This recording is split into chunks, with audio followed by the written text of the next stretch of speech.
Olá pessoal, nesse vídeo eu vou falar um pouco sobre este livro aqui, A Bíblia e a Arqueologia, do Mathieu Richel, publicado pela Vida Nova em 2017. O livro original, vindo original em francês, que é de 2011. Bom, ele faz uns princípios gerais de arqueologia, basicamente é como conduzir o trabalho de arqueologia e as relações com a Bíblia. Então ele enfatiza muito que você não deve estudar arqueologia tendo a Bíblia na mão, assim, uma pá na mão e a Bíblia na outra, tentando confirmar tudo que a Bíblia faz. Isso é um erro. Você já partir de um resultado para tentar confirmar aquilo que você encontra na arqueologia. Senão você está trabalhando com um viés, né? Você só vai encontrar aquilo que confirma a Bíblia. O que não confirma, você vai descartar como refúgio. Isso não é a maneira correta de se fazer arqueologia, isso é uma distorção. Né? Ele aponta assim, em uma só palavra, não é razoável fazer da arqueologia uma simples serva de nosso interesse pela Bíblia. A título de comparação, essa abordagem se parece com a atitude de alguns turistas que visitam países unicamente para tirar fotos de determinados monumentos conhecidos, sem prestar atenção à vida real dos moradores ou ao conjunto da cultura circundante. Quando você faz arqueologia, você está estudando a cultura. O objetivo não é comprovar a Bíblia, é a cultura. Então, se você encontrar alguma coisa ali que vai contra a Bíblia, é um elemento a mais para você entender a história. Você vai juntar aquela arqueologia com o que tem na Bíblia e tentar entender o contexto, né? E eventualmente pode ter alguma coisa errada na Bíblia. Ele chama a atenção que existem exemplos em que se fez uma primeira descoberta arqueológica que aparentemente confirmava a Bíblia e aquilo mais tarde se revelou frustrado. Ele dá o exemplo do William Albright, que ele fez ali alguns achados arqueológicos que confirmariam uma conquista avassaladora, tipo Blitzkrieg, né, que nem os alemães ali na área de Canaã, conquistando cidades e de uma maneira rápida, como é descrito na Bíblia, e, e mais tarde se verificou que não era bem assim. Tá? Essa tese daí teve que ser abandonada. Então, esse é o risco de você ir com muita sede ao pote, né? Você deixa de ter um espírito crítico, né? Ele chama atenção para algumas confirmações que a arqueologia já mostrou com relação à Bíblia, né? Por exemplo, o crescimento demográfico na época em que os hebreus chegaram a Canaã, de fato aumentou a população de judeus naquela região daquela data. A queda populacional na época do exílio babilônico, tudo isso foi confirmado. A existência de um palácio em Samaria, de um templo em Dan, disparidades sociais no Reino do Norte, de locais de culto onde se praticava o politeísmo, a veneração da deusa Asherá, além de Javé, um terremoto na época de Amós, a utilização de vinho velho e de azeite de qualidade pela elite de Samaria, a presença do exército assírio em Laquis, no final do século VIII, a revolta do rei Messa, o duplo assassinato de Jorão de Acasias, o tributo imposto a Menahem, a conquista de Samaria, a destruição pelo fogo do palácio de Azor. Tá? Embora a arqueologia não comprove quem foi que destruiu pelo fogo, foram os israelitas? Isso ainda não está claro. Então, tudo isso são confirmações com o texto bíblico e arqueologia. Tá? Então, ele chama isso bem claro. A Bíblia não pode ser o único fonte de pesquisa sua. Né?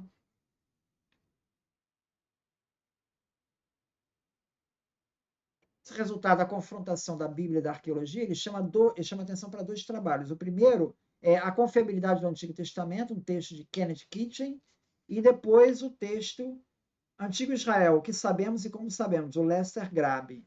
Eles apontam ali o que seriam contradições, e no caso do livro do Lester Grabe, ele elenca três erros ali em 1 Reis, capítulo 20. Né? Primeiro, que Acabe seria apresentado como fraco do ponto de vista militar na Bíblia, né? Ao passo que a famosa inscrição do monolito de Kurk indica que ele possuía 2.000 carruagens na ocasião da Batalha de Karkar, em 853 a.C. Está diferente com a Bíblia. Os arameus seriam apresentados como principal inimigo, ao passo que é mais provável que se tratasse dos assírios. Outra questão, o rei arameu contemporâneo de Acabe teria sido chamado erroneamente de Ben-Hadad, ao passo que o nome que consta dos textos assírios é Hadad-Idri. Bom, ele vai analisar essas diferenças, vai chegar à seguinte conclusão. Nessas três diferenças, há controvérsias. Tá? E diz assim, em suma, existem diversas maneiras de analisar o texto de 1 Reis capítulo 20, incluindo algumas que não veem nenhuma contradição com os dados históricos, em particular em relação ao poder de Acabe e o nome do rei adversário. Então, mesmo nesses casos, há controvérsias, é possível conciliar. Bom, então aqui no sinal ele fica com uma avaliação bastante positiva da arqueologia, né?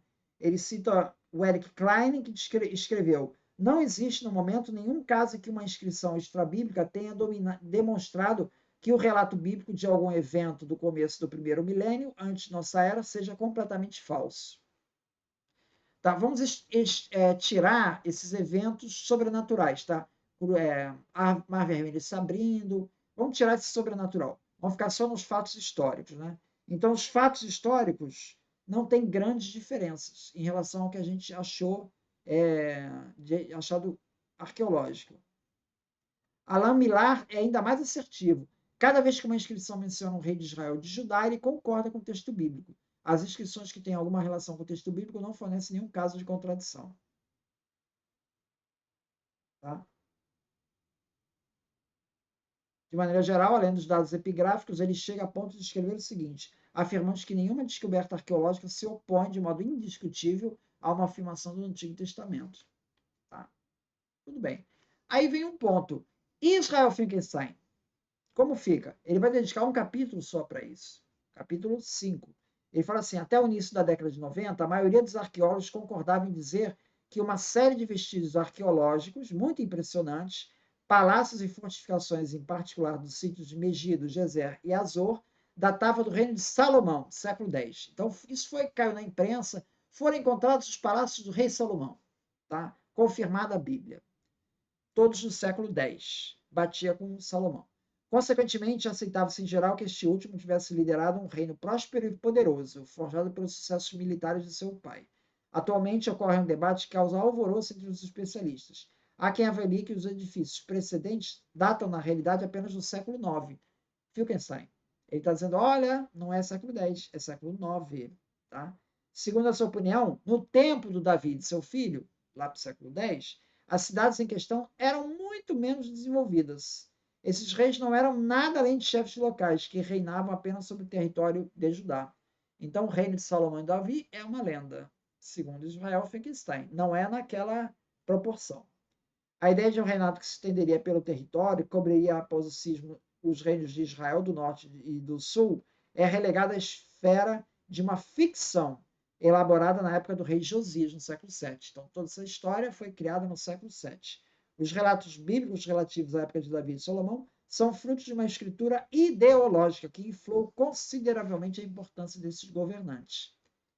E aí o livro do Finkelstein vai surgir em 2005, são feitos séries televisivas e há uma grande publicidade em torno disso. A tese propriamente não é dele, já são artigos que vêm desde a década de 90. Ele juntou tudo, colocou no livro e fez os vídeos. Né?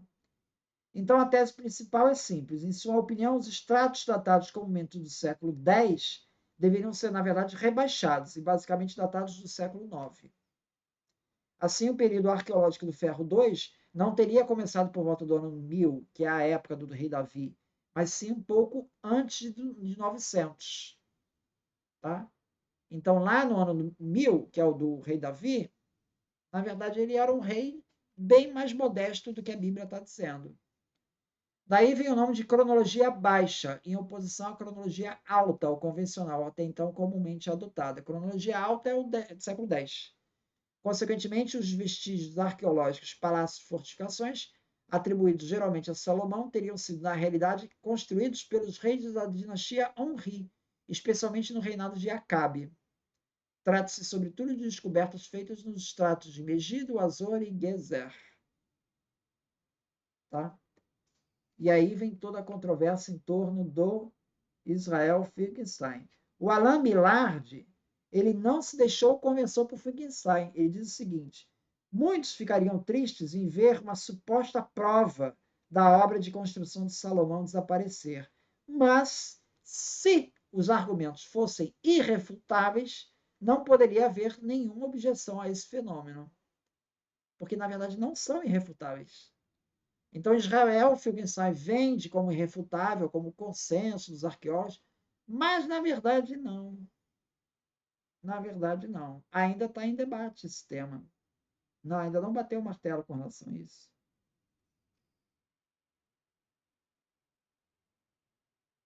Assim, a Bíblia Desenterrada tende a apresentar as ideias de Frankenstein como se tivessem sido definitivamente demonstradas, dando a impressão de que são um consenso.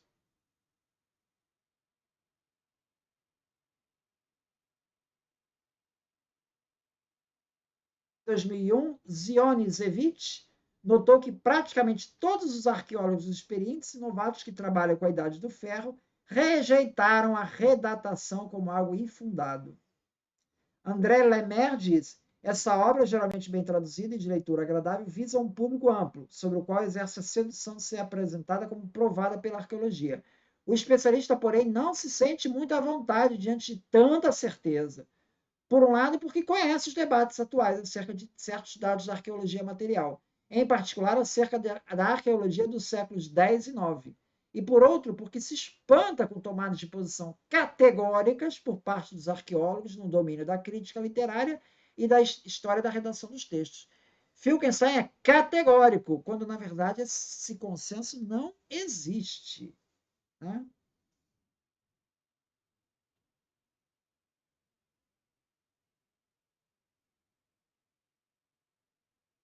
Deve-se assinalar que existe desacordo até no seio da equipe que dirigiu as escavações de Megido ao longo dos anos, composta de Frankenstein, David Ussichinkin e Baruch Halpern.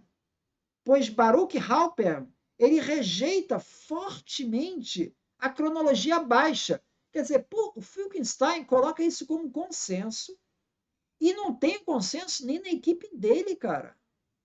Pô, Baruch Halpern, ele não concorda. O Ussishkin não aceita todas as conclusões de Frankenstein. Mesmo levando-se em conta as adesões que podem ter ocorrido nos últimos anos, William Denver observou em 2010 o consenso arqueológico atual ainda está a favor da cronologia convencional. Baruch Halpern afirmou: a cronologia baixa provavelmente não sobreviverá mais uma geração. Bom, onde estão as divergências? Primeiro, ambiguidade na cerâmica. Os argumentos de Frankenstein são baseados em grande medida em um problema inerente à arqueologia de Israel, a dificuldade de diferenciar os aglomerados cerâmicos dos séculos X e IX antes de nossa era. Teoricamente, um aglomerado datado por um arqueólogo da segunda metade do século X poderia ser datado por um outro da primeira metade do século IX e vice-versa. De certos diversos tipos de cerâmica têm uma longa amplitude e variam lentamente, de sorte que considerados por si sós não podem ser significativos cronologicamente. Quer dizer, a cerâmica não é uma cronologia irrefutável. Esse é o problema. Aí vai apontar outros problemas. E outra questão são as tais portas. Né? Eles descobriram portões, né? Tem até uma foto aqui, não sei se vai dar para ver. Ó. São portões que seriam portões dos palácios, dos tais palácios de Salomão. E aí vem. É de quando isso? É do século X e século IX. Bom, no que se refere, porque foram encontrados portões bem parecidos em Megido, Gezer e Azor. E aí, está de acordo, como eles são semelhantes, eles podem ser projetados pelo mesmo arquiteto. E a Bíblia menciona a obra de Salomão nas três cidades, em um mesmo versículo.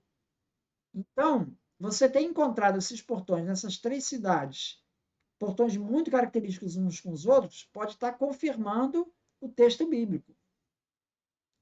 Frankenstein afirmou que esse versículo, que é 1 Reis 9, 15, Ele deve ter sido um acréscimo do século VII, portanto, não tem valor histórico. Poxa vida. Então, por aí não vai, segundo Wittgenstein. Na realidade, o versículo é sim considerado pela maioria dos comentaristas anterior a essa época e pode ter sido inspirado por uma crônica real, ou seja, há um debate com relação a esse versículo. Né? É sobretudo sobre o primeiro ponto que Wittgenstein fez observações judiciosas, na realidade já conhecidos dos arqueólogos. Primeiro, em seus detalhes, as três portas apresentam diferenças, ou seja, não é tão parecido. As de Megido e Gezer são em pedra talhada, mas não as de Azor. Uma muralha servindo de casamato está ligada às portas de Gezer e de Azor. Entretanto, em Megido trata-se de um muro maciço. Então, temos diferenças. A questão maior é que, segundo desde a época de Yadim, foram encontradas portas com 6 câmaras em outros locais e em épocas posteriores. Esse tipo de estrutura, portanto, não está restrito à arquitetura de Salomão. Então, só pela arquitetura não dá para dizer que é século X, porque tem coisas do século IX e depois que seguem a mesma arquitetura. Por fim, Ushkin concorda com Wittgenstein ao dizer que a porta com 6 câmaras de Megido estava conectada a uma muralha de proteção que todos datam a muralha do século IX. Se a muralha é do século IX, o portão, como é que ele é mais antigo, né? Século X. É tudo construído junto, né? A muralha tem que ser construída primeiro, né? O cara vai construir primeiro o portão. Então, não está compatível. Então, isso dá força ao argumento do Wittgenstein. Se a muralha é do século IX, então o portão também é, né? Os colegas de Wittgenstein levaram a sério o problema. Os dois primeiros argumentos, as diferenças arquitetônicas e o fato de que esse tipo de porta era disseminado, contudo, não provam que as portas das três cidades não eram contemporâneas. Mostram simplesmente que, com o tempo, o argumento de Adin para demonstrá-lo se provou discutível. Por outro lado, William Denver, que dirigiu as escavações de Gezer, mantém a datação da porta da cidade no século X, ressaltando que ela não está baseada na Bíblia, mas em considerações arqueológicas. Amihai Mazar estima que essa porta, com 6 câmaras de Megido, pode ter sido construída no século X, permanecendo em uso no século IX.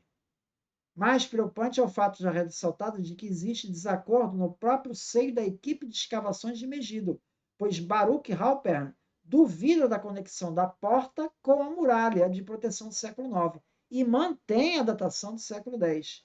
Em resumo, a atribuição das portas de Megido, Gezer e Azor a Salomão é muito discutível, mas ainda assim defensável. Tá? Então, temos aí, problematizando aí a questão do Israel Finkelstein, tá? No final, ele vai chegar à seguinte conclusão. Como vimos, convém deixar a Bíblia em seu devido lugar nas investigações sobre o passado. Ela é uma fonte histórica preciosa no momento em que se sintetizam os dados, mas não deve prescrever de antemão o que se deve descrever com rigor durante as escavações. Estas se fazem atualmente, na maior parte das vezes, independente da exegese, mesmo que a Bíblia possa desempenhar um papel heurístico, que já é um avanço. Então, ele chama essa atenção, ele problematiza a questão do Bíblia Desenterrada, do Wittgenstein, e ele coloca que sim, que temos muitos achados arqueológicos que confirmam o relato bíblico. Muito obrigado, então.